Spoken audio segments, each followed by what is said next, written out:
Trevi, it's an honor to be on the call. It's an honor to talk to everybody.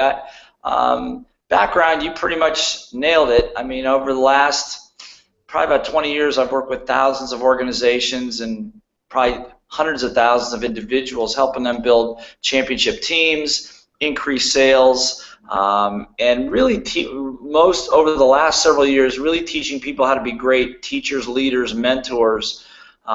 Because the truth of it is, in business, my experience, doing business over 15 countries with a lot of the companies you talked about, as well, particularly small businesses, in order to build a great enterprise of any kind, you have to, as a leader, you have to also be a great teacher. You have to be able to teach people how to sell, teach people how to be part of a team, and those things are just not taught in school. They're not taught in business schools, they're not taught in school. So it's a really big challenge, but when the challenge can be addressed, it produces magical results. I agree with that. And in my tribe of people who sees my business rescue series of interviews, most of them are business owners. Can you tell us one of the main reasons why businesses fail or fail to become big and successful, Blair?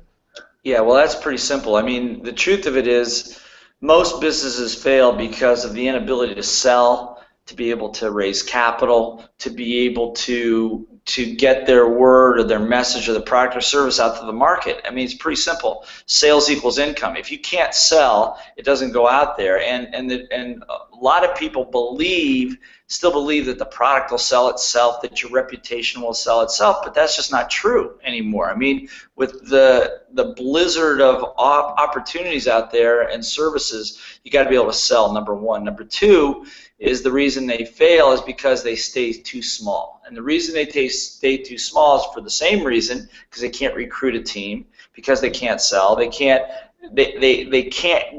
generate the critical mass of income, support, and community to get themselves out to the market. So what happens is the average entrepreneur works his butt off until he burns out, never always trying to make ends meet, and just never gets over the hump to create leverage for themselves.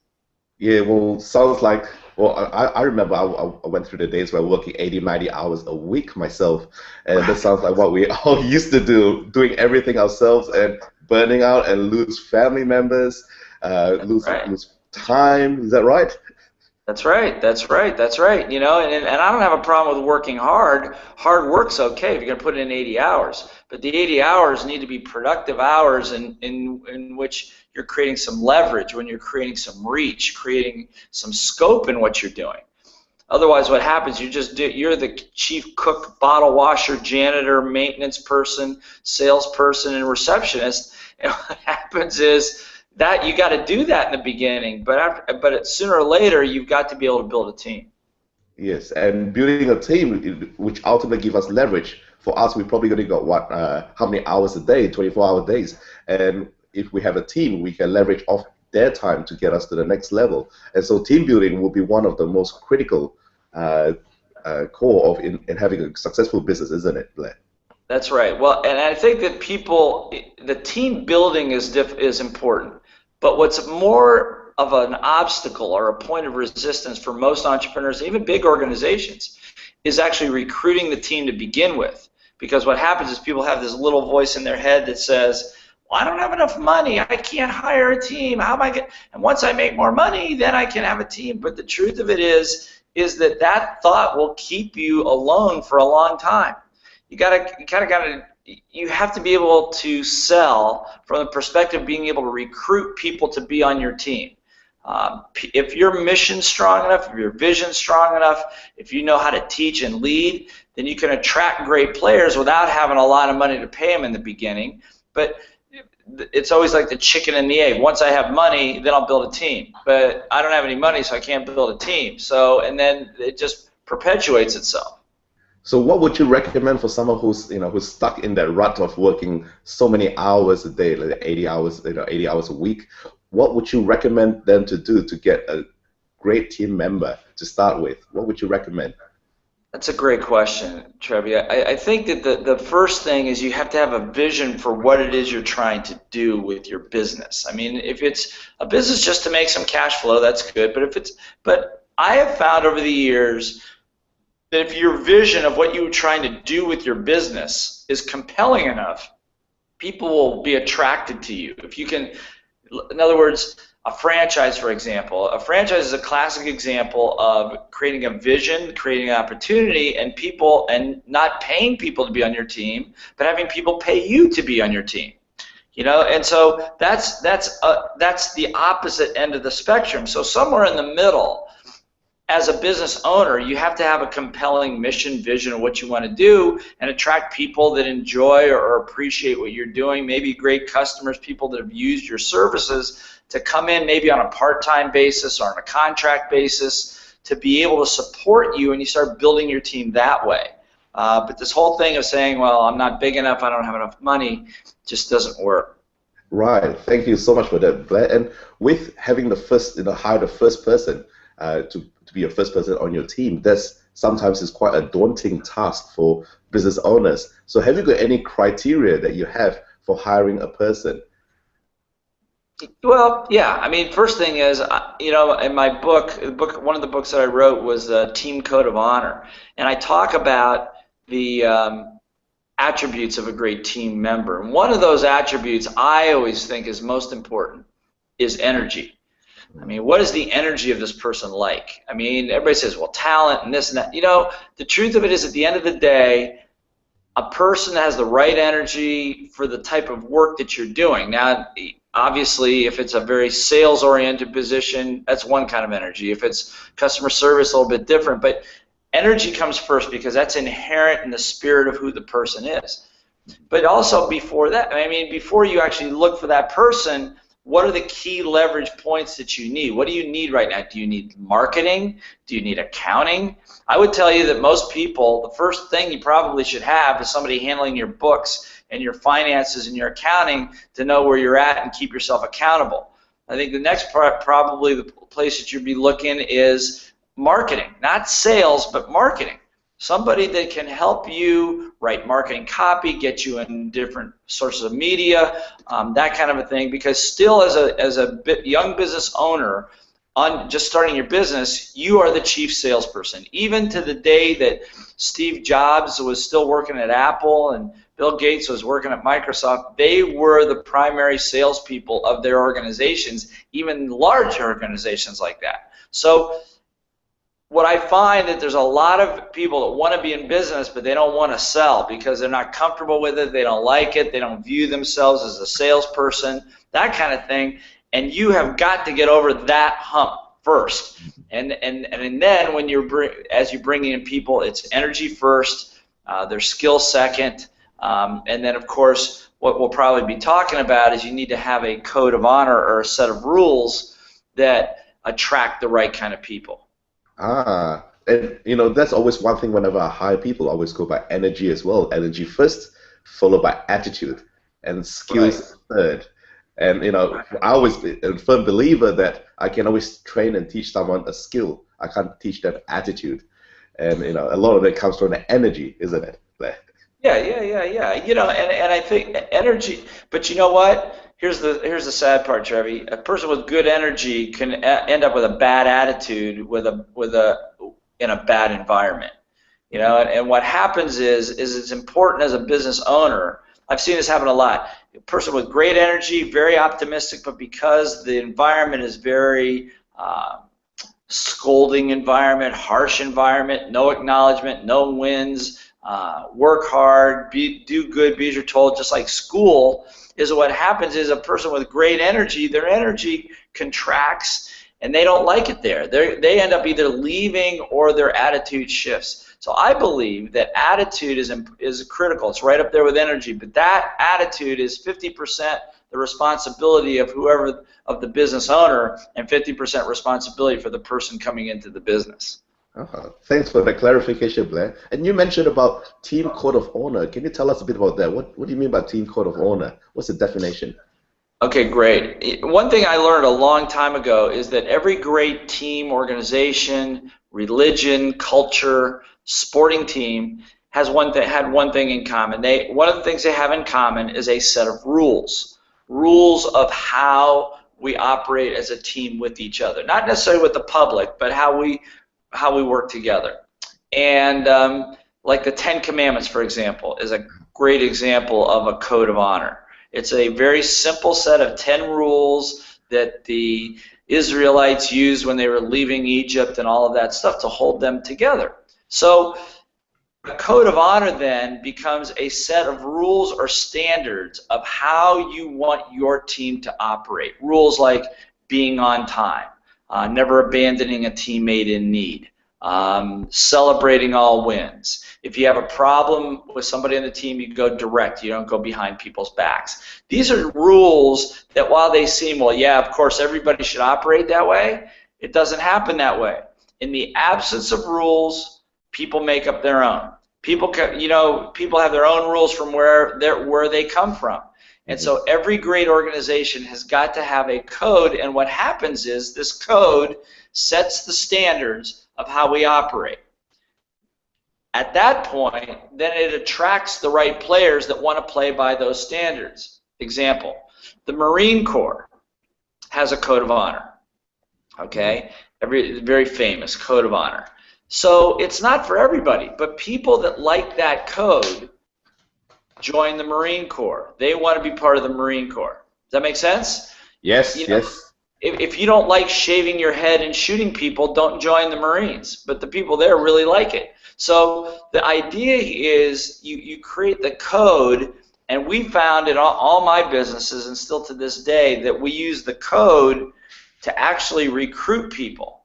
In other words, somebody's interested, they got the right energy, say, look, here's our mission, here's what we're doing, and here are our rules. And remember what I said is that the environment actually helps form the attitude of the people that come in. So if they subscribe to that and understand that, then you're going to have a much better team and a much tighter team, particularly when you face any kind of adversity. And when you say adversity, I mean, I've heard in one of your seminars before that you actually, the fact that you have a team code of honor that actually help you turn a business around. Can you tell the viewers more about that? Yeah, well, my first real entrepreneurial business was a trucking company based in Los Angeles, and we had some very difficult times because we did not have a lot of cash flow. We faced some seemingly insurmountable odds many times, and it was our code of honor that held that team together. At one point, team even volunteering to work for free for a couple of weeks in order to turn the business around, because one of our rules was never abandon a teammate in need. We would have times where we had the day shift would come in, even though they'd worked all day, and they'd come in and work a second shift at night to bail out, to help the night crew, because again, we had a rule, never abandon a teammate in need. And so this was a group of people, about 35, 40 people. They had no high school education. Some of them didn't even speak English that well, but the one thing they did have was a code that held them together like a family and a team. And we became one of the fastest growing air freight trucking operations of its kind at one point, when we should have faced imminent disaster many times. But it was the code that held us together. Oh, that is very, very interesting. So for someone or your clients or students who wants to get started out with setting up a code of honor, for those people who hasn't got one to start with, where would you recommend to get started? How do they get it started? Do they have a team meeting? Yeah, I think that if you've got a small team, that you get together with your core team members.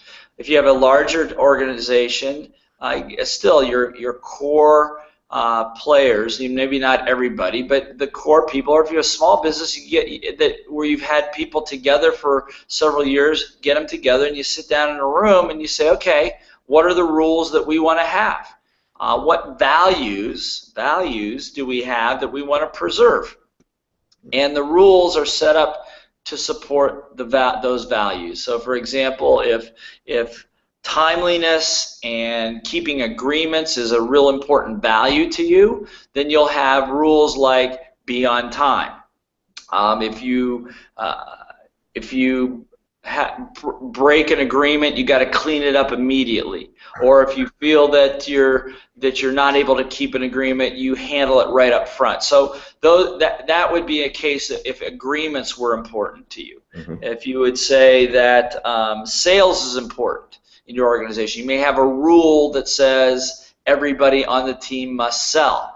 I mean, that's a rule that we've always had in all of our businesses. I don't care if you're the accountant, if you're the bookkeeper, customer service, everybody on the team must sell at some level in the organization, not necessarily make calls, but negotiate and promote the business. So that you're quite right in your thought, is that you start with the core group, and this may take weeks, months, maybe even years to develop, but the rule of thumb is stick to about a dozen rules, no more than that. And again, a rule is not, or a code item or a rule is not the same as a value. In other words, if you said integrity, well, that's a value, that's not a rule. You can't enforce integrity. But you may say, if integrity is one of our values, you may say, be 100% transparent and tell the truth at all times. That's a rule. See, because what happens if somebody breaks, here's how you know, the litmus test. If somebody breaks the rule, then you can call them on it. If it's integrity, you can't, you're not being in integrity. Yes, I am. No, you're not. Yes, I am. No, I'm not. But if you've got a rule, it's like a rule says, do not go through a red light. Do not run a stop sign.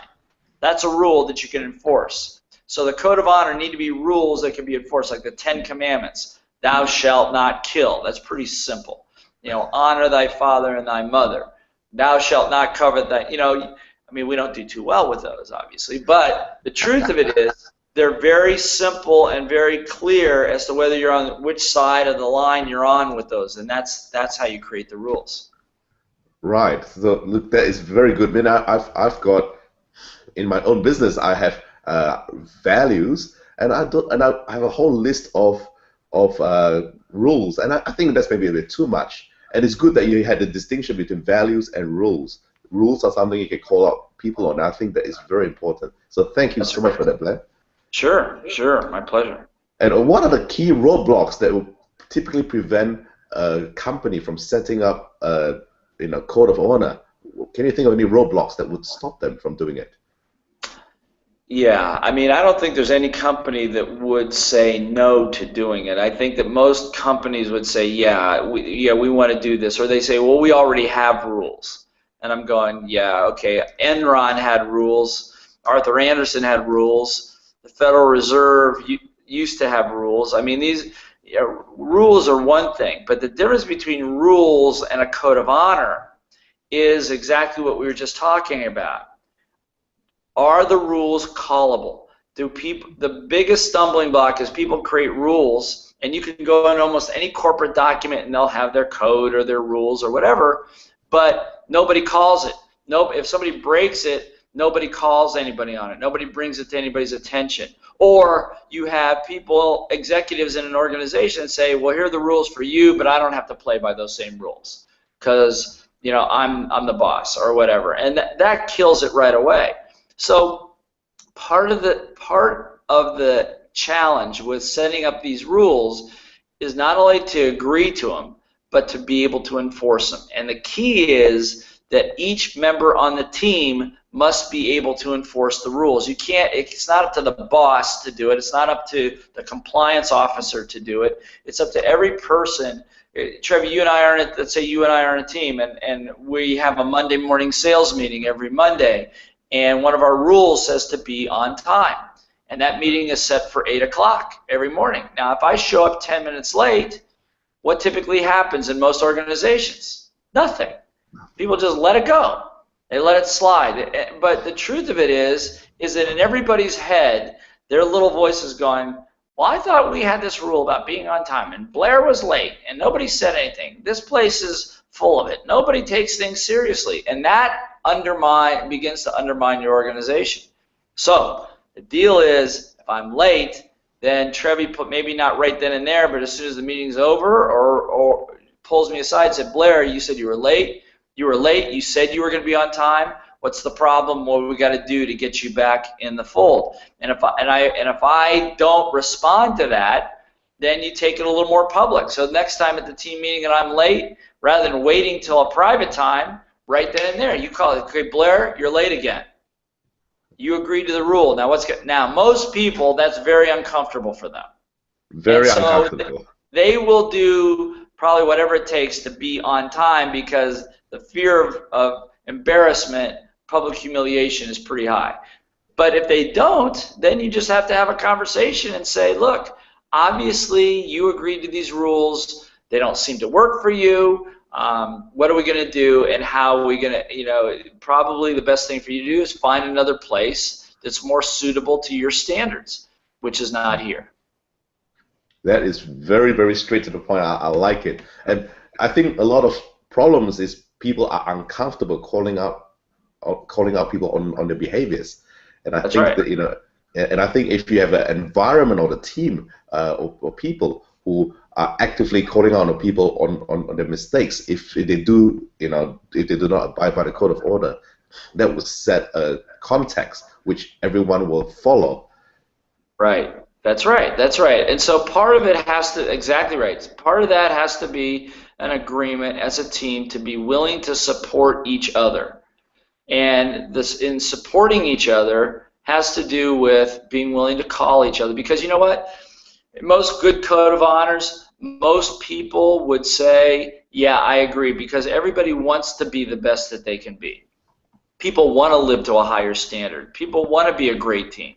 So the code simply is a protective mechanism that allows people to be who they want to be, and that's the motivation. Motivation is, I'm not creating rules to suppress you, creating rules to create an environment where everybody can be who it is they want to be and be their best, and that's always the idea. That's fantastic. And so what would you recommend the first physical action step for someone who wants to create a code of honor? What do you recommend to start doing right now? Well, I would say that the first thing to do is create yourself your own personal code, not even for your business. Start with yourself. Create a set of rules for yourself. My wife and I have rules that we have as a married couple. I have rules that protect values, like for me, family, love, education, health. These are important values for me. So I set up rules to support that, to support myself in maintaining those kinds of standards. So I would suggest the first thing for somebody to do is to sit down and create yourself what are 5 rules or maybe 10 rules that you have for yourself. One of my rules is that if I have an upset, for example, with somebody else that lasts longer than 24 hours, I call a timeout. I seek outside counseling with one of my little voice coaches because I know it has nothing to do with the other person. Okay? So that's a rule for me, is if an upset lasts more than 24 hours, seek outside counseling. I have another rule that says I engage in personal development, training, and coaching on a monthly basis. And everybody on my team has that same rule because otherwise we move in separate directions.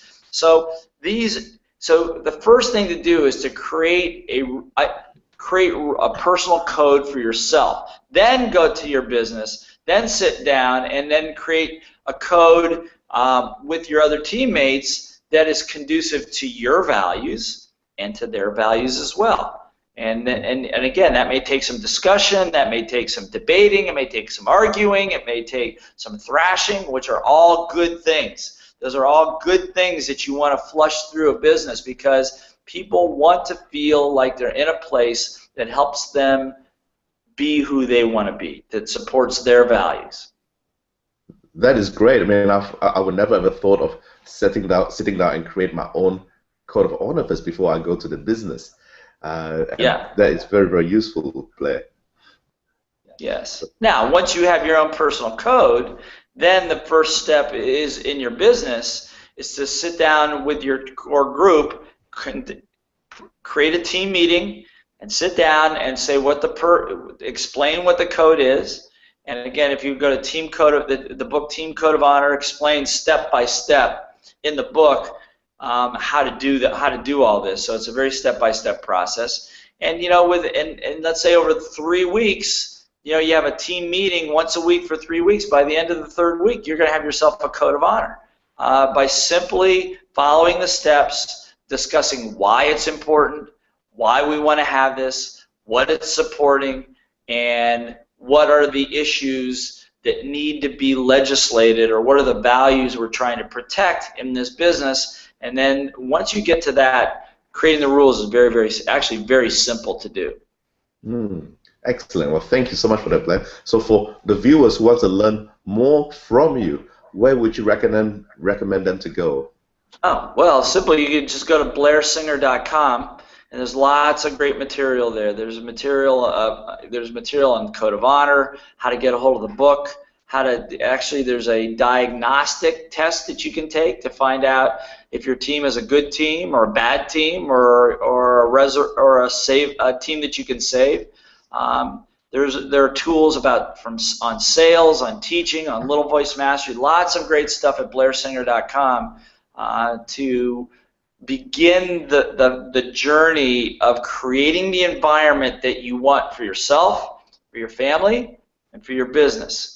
And like I said, one thing I learned many years ago, every great team, great family, great business, great culture had at its core a set of rules, a very sacred set of rules that hold it together, particularly under pressure. Because when adversity hits, emotion goes up, intelligence goes down, and people resort to their own instinctive behaviors, which may not be beneficial to the team.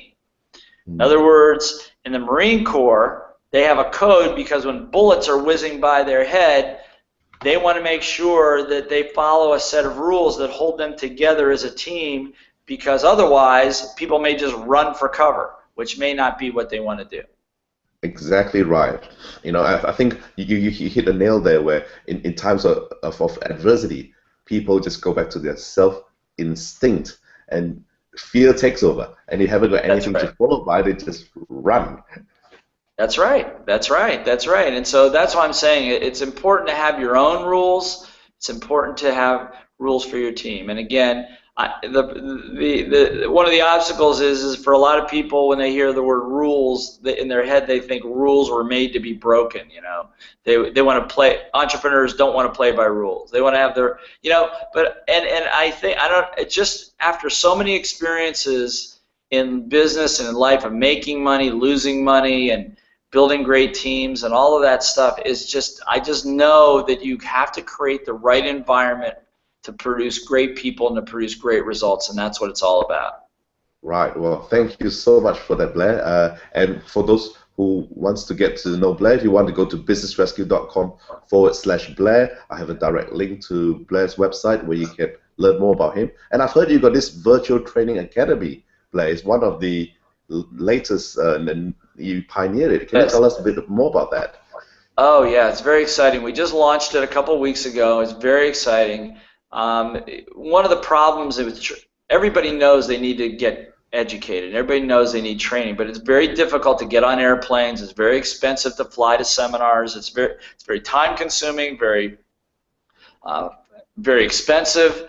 And so one of my code of honor rules, or my values, so to speak, one of my values I learned many years ago was to convert my experience to the highest advantage of the greatest number of people. So it's one of my values is, how do I get to more and more people at less cost to them and more advantage to them?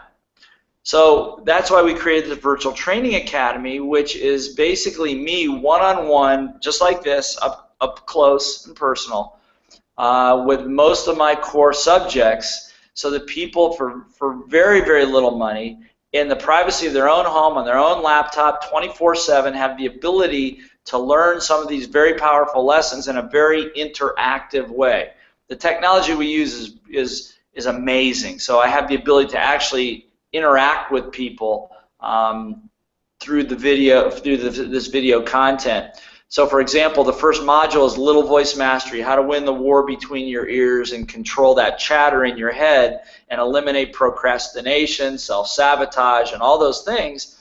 It's a 3-hour piece that we break it down into about 5-minute segments. And each segment, I give you the lesson, we go through it, I ask you questions, you answer them, and then you take a little quiz to see if you understand the material. If you do, then you get to go to the next 5-minute segment, the next chapter.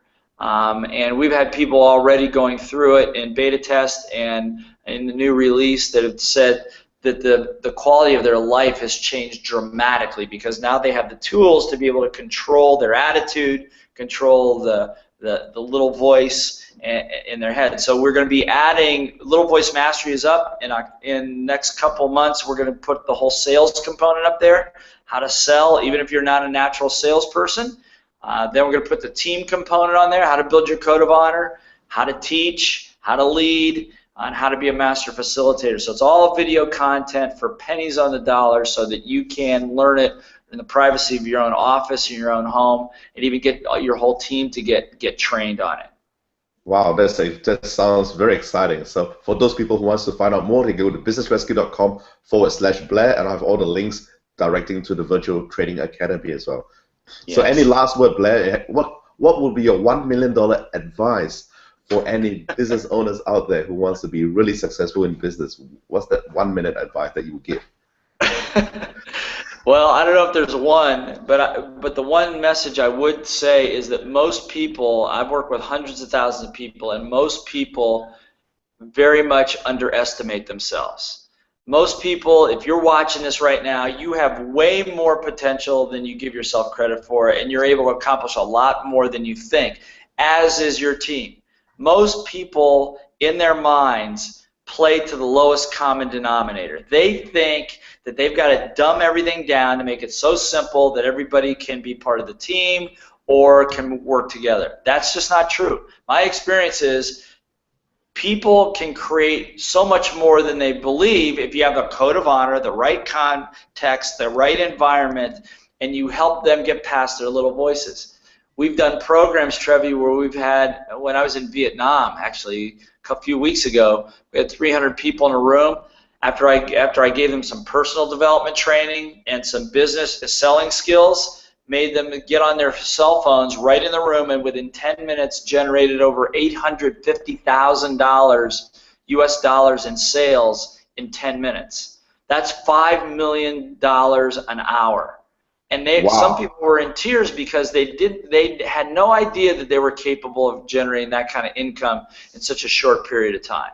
But the right environment, the right training, skills training, and the right little voice personal development training will create those kinds of results. So as a business owner, my big message is that's what you're driving for. You're driving for that sweet spot to create magic in your organization, because once you do that once, everybody becomes a believer. You don't have to worry about recruiting anymore. You don't have to worry about income, cash flow anymore, because that is entirely doable in any organization. Wow, that is astonishing results. Amazing. That is. I would love to hear more about that in the next possible series of interviews. And look, that is very, very interesting to know. So thank you so much for that, Blair. And look, Blair, I appreciate your time to be here with us, to give us a bit of a tips and an insight. I appreciate that. So thank you so much for that, Blair. Any last word, Blair?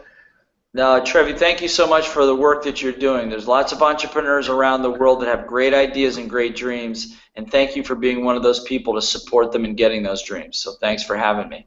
No, thank you, Blair.